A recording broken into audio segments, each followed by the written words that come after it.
Well, hello there. Hello and welcome to the Wednesday edition of GlennzB TV, the show that puts GlennzB up your Periscope. This morning, we've got some terrible research coming out here on the teeth situation with our kids. Check that out. Can you see that? That is a 3-year-old who had to have 11 teeth extracted after being given Coke and a sipper bottle throughout the day.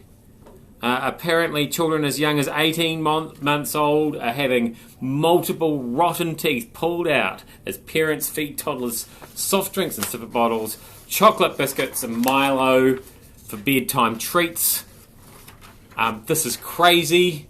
Everybody knows that you should be drinking bourbon before bed. That's the way to a good night's sleep.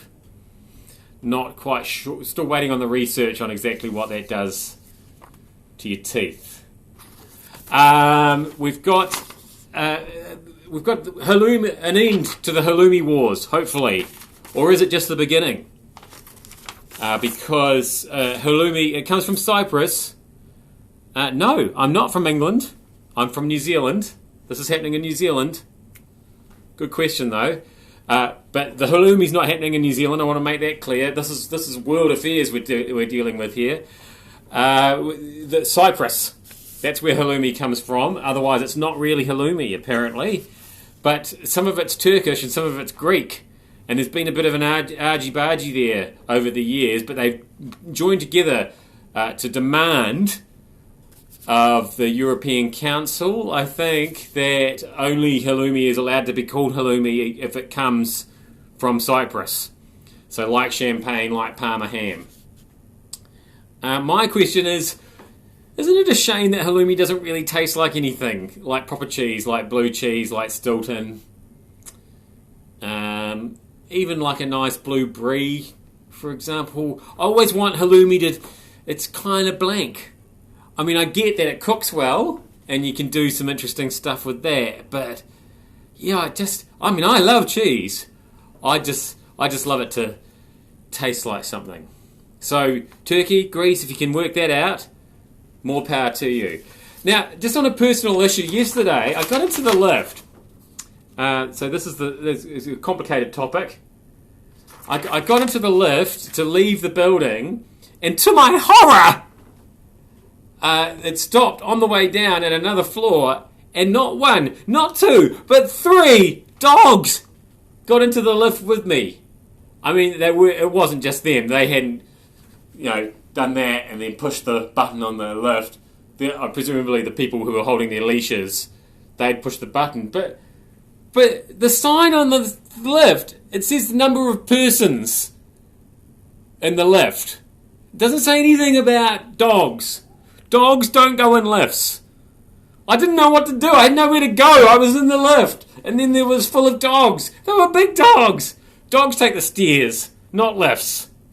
Alright, if you're going to be a dog, if you've made that decision to be a dog, then you've made the decision to take the stairs and not the lift.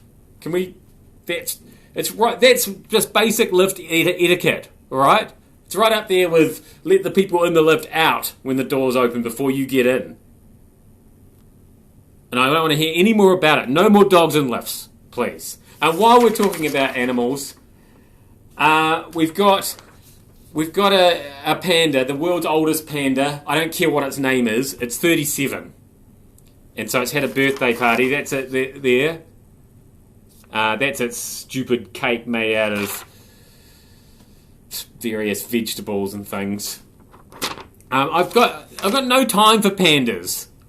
And I think we've covered this before, but I just want to re-emphasise, they are evil bastards. Did you know that pandas, one of the reasons that they breed so seldom in captivity is because sometimes they just absorb their young while they're gestating. See, that's wrong. That's unnatural. And, I mean, look at it. Look, that's the face of evil right there. No time for pandas. So we shouldn't be celebrating its birthday. People get carried away with all this animal business. It's like the lion that got shot with the crossbow. What do we really know about that lion? Could have been a man-eating lion. Could have been Simba's evil uncle. Threw it under the stampede.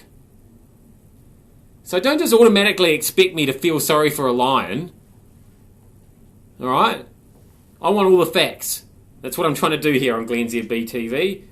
Putting glennzb up your Periscope. I'll see you tomorrow.